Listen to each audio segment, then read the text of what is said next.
going on, everybody? Welcome to another episode of Boxtalk with Luis Madrid.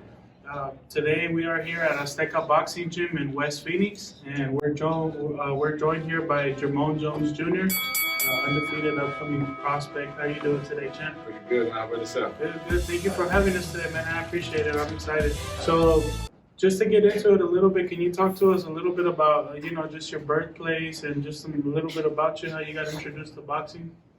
Well, I was born in Memphis, Tennessee. Memphis is not a boxing city at all, so I ended up coming to Phoenix with my family, and so I was kind of introduced to boxing, kind of found the gym, and Phoenix pretty much taught me how to fight. I mean, I always had the guts and the heart from Memphis, but actual putting your hands up and gloving up came from Phoenix. Okay. And, my bad, I didn't mean to cut you no, you and I've seen some previous videos or maybe some other interviews where I guess you just kind of started watching some film and there was a few fighters that kind of got you into it. Mm-hmm. Who are some of those fighters maybe that you started watching? I think the first guy might have been Adrian Broner. He was the first guy. Just all the flashy shit caught my attention. All the gold and the glitter trash talk caught my attention, and that's when I actually first started finding out about boxing. Right. And it caught my attention, and I just found the gym after that and tried to pursue it. Okay. And how long after that did you have your first amateur fight? Ooh, probably not too long after that. Maybe I trained probably about a year maybe. Probably had my first amateur at like 21. So I'm kind of a late starter. Right. So that's good. So it's safe to say that you're pretty much you're a fast learner. Yeah. And you're just athletic. Yeah. For sure.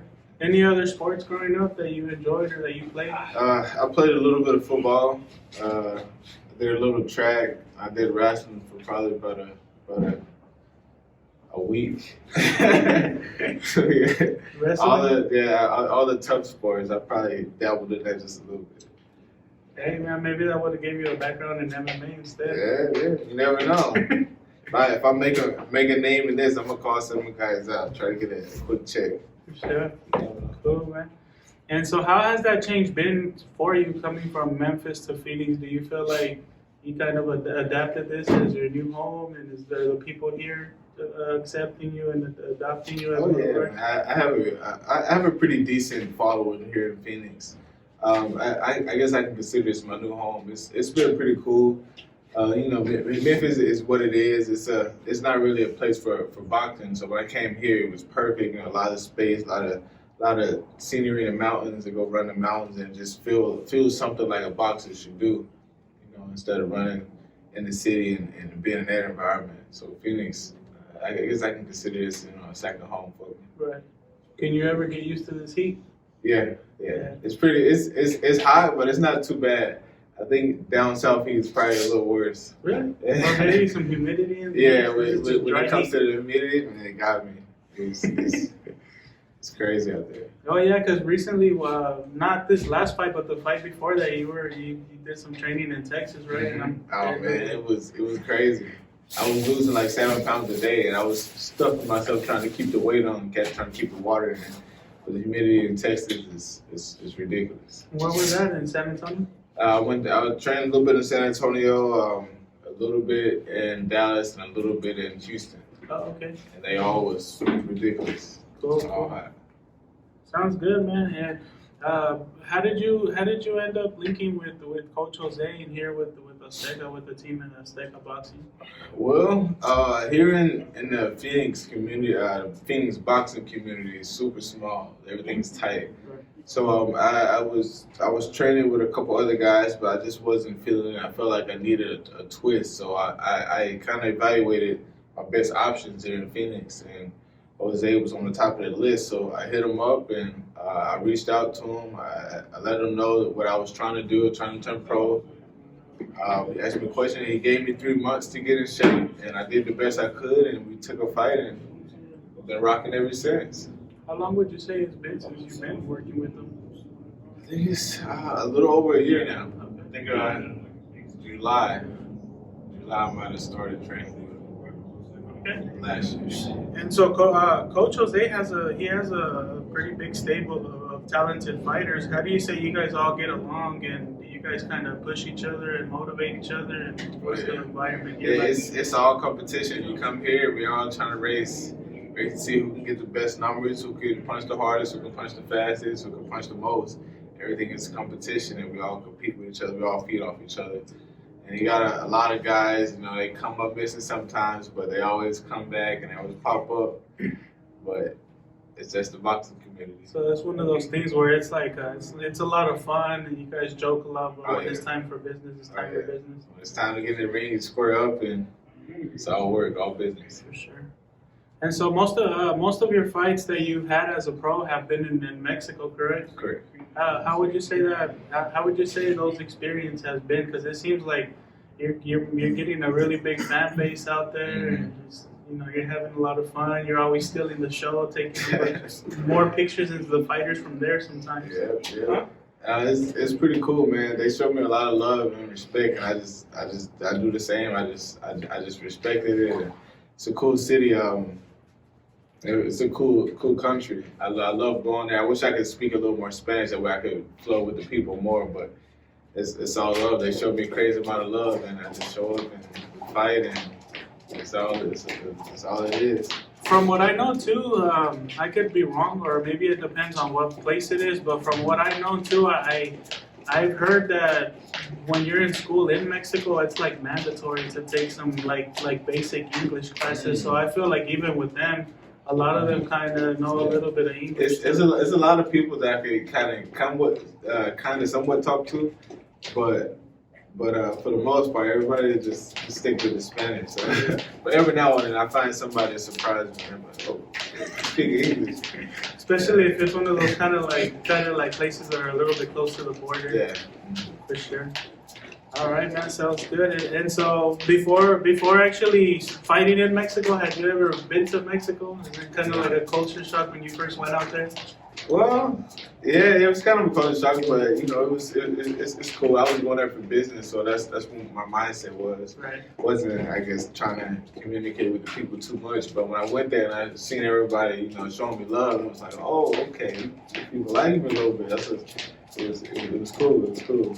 Oh, so you almost had like the villain mentality in the beginning, or you just thought Well, that they were I was just super neutral in the beginning. I just, you know, wasn't expecting too much. I was just kind of expecting to fight.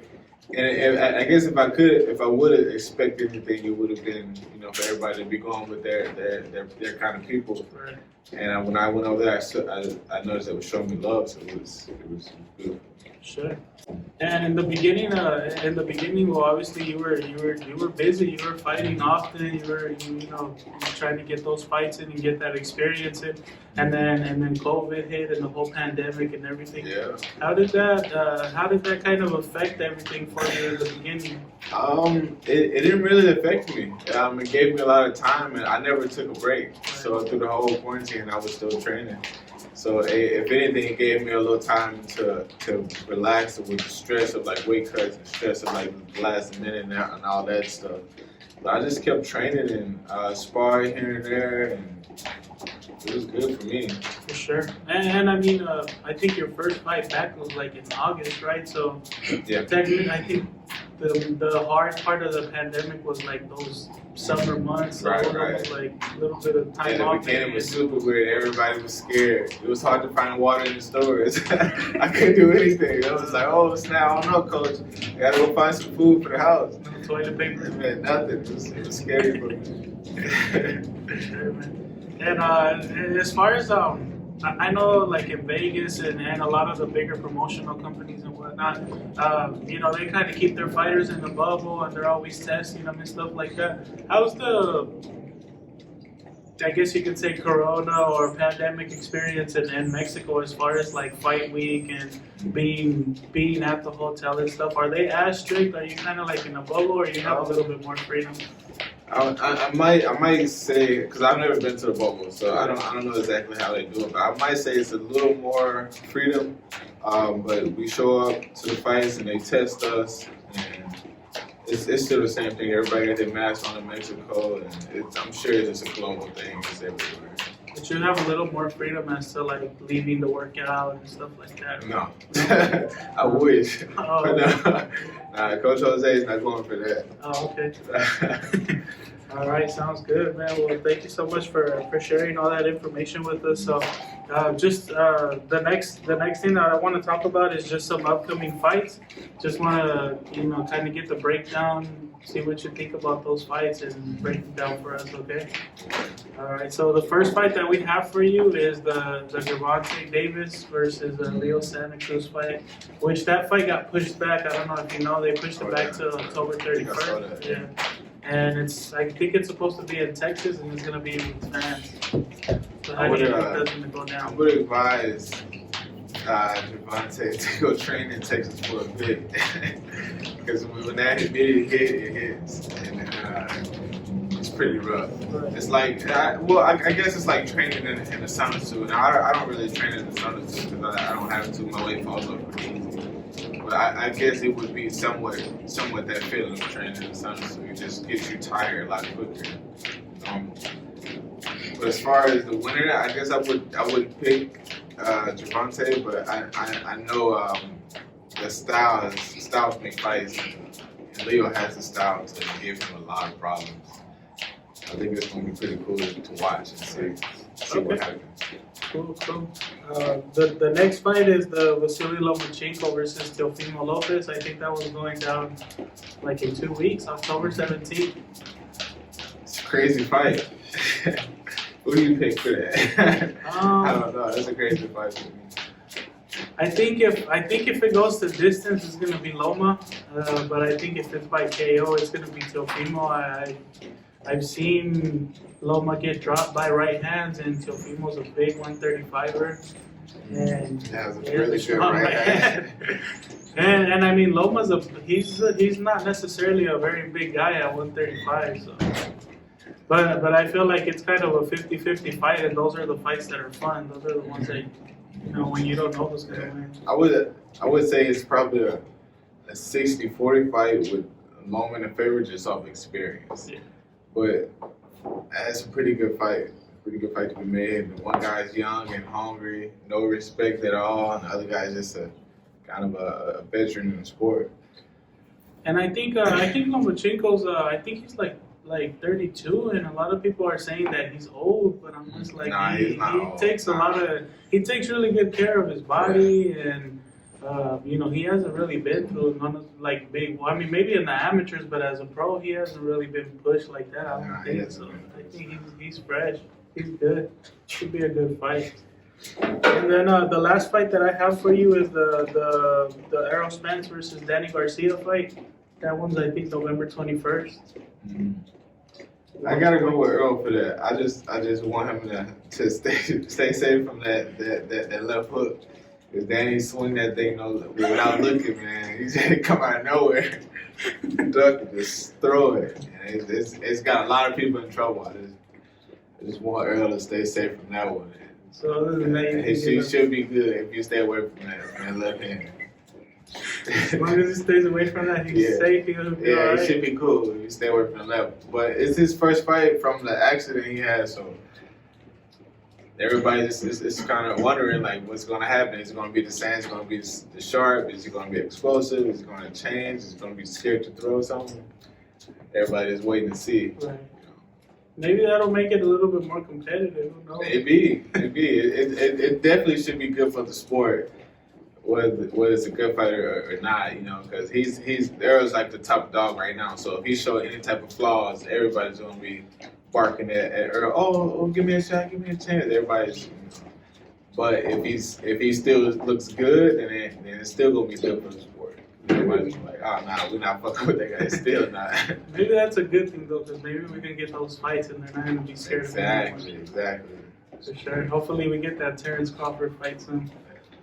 For sure, man. All right, man. So the last thing that we want to do here before we let you go, we have a fun little segment called 12 Rounds of Boxing with Luis Madrid or with Boxtalk.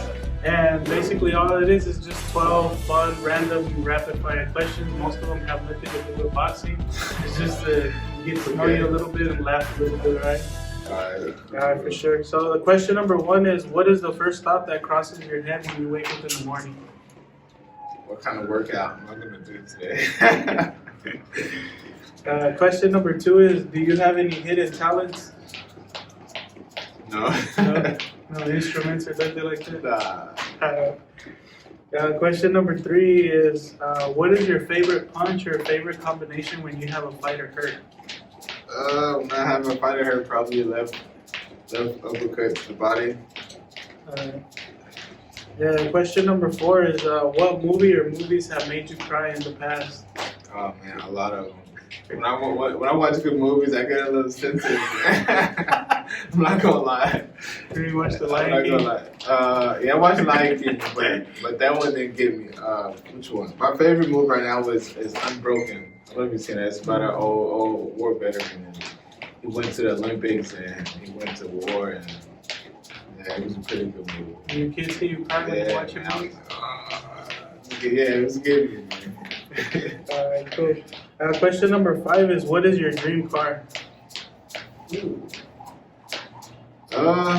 don't know. I don't really have a dream car, but I really like the 2020 Lincoln Continental.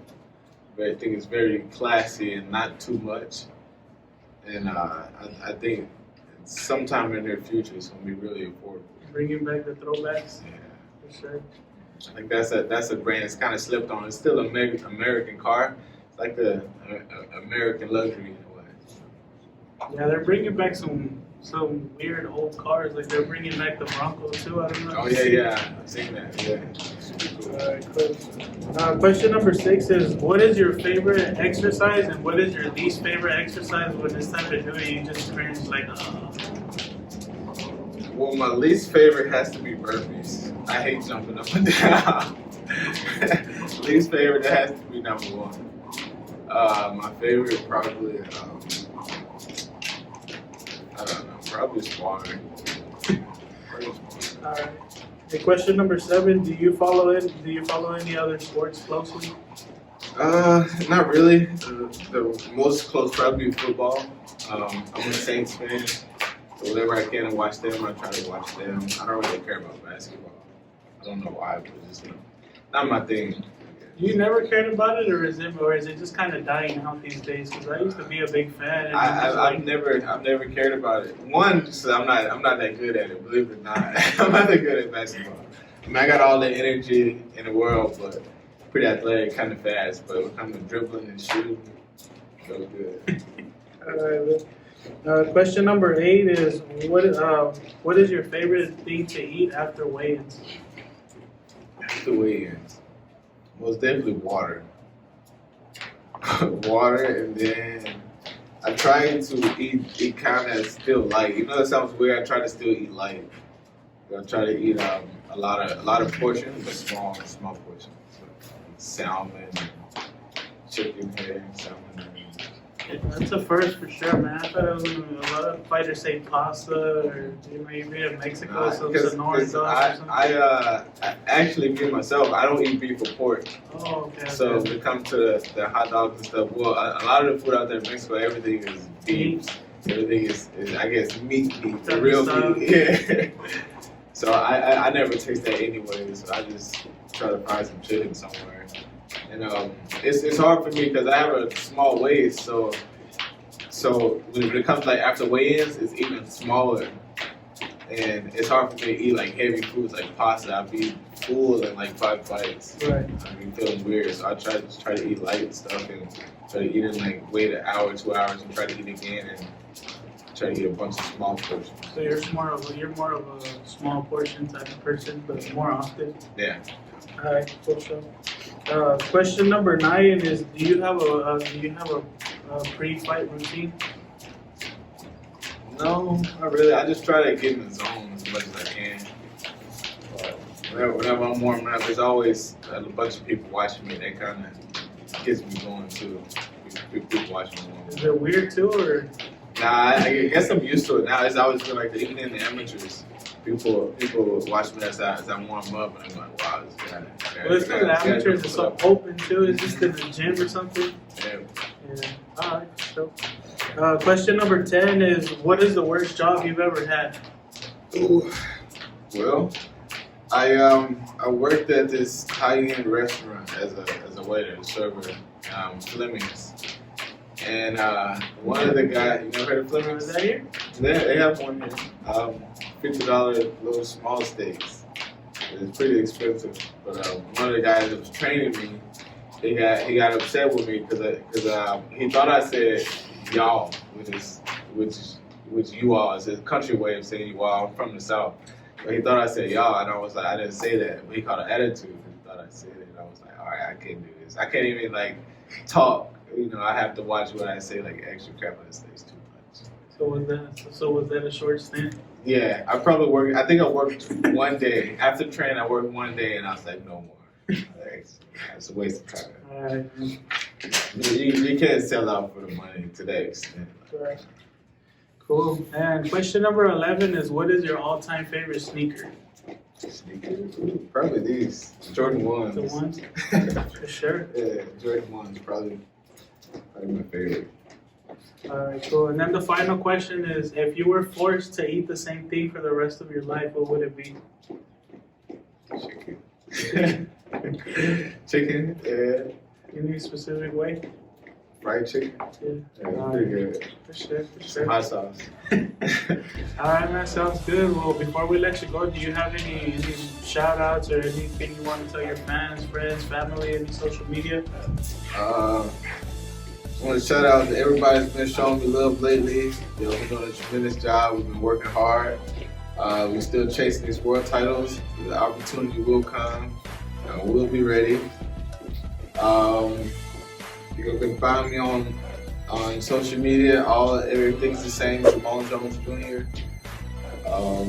Just be on the look. Shout out to Coach Jose. Showed me a lot of love. Shout out to my management, Terry Holler. Shout out to everybody. Thank y'all. All right, sounds good, man. Well, thank you so much. Thank you for tuning into another episode of Boxtalk with Luis Madrid. And everybody take care. God bless. What's going on, everybody? Thank you for tuning into another episode of Boxtalk with Luis Madrid. Make sure you like, comment, subscribe. Let us know who you would like us to interview next. And stay tuned for the next episode. Thank you very much, and God bless. Let's go.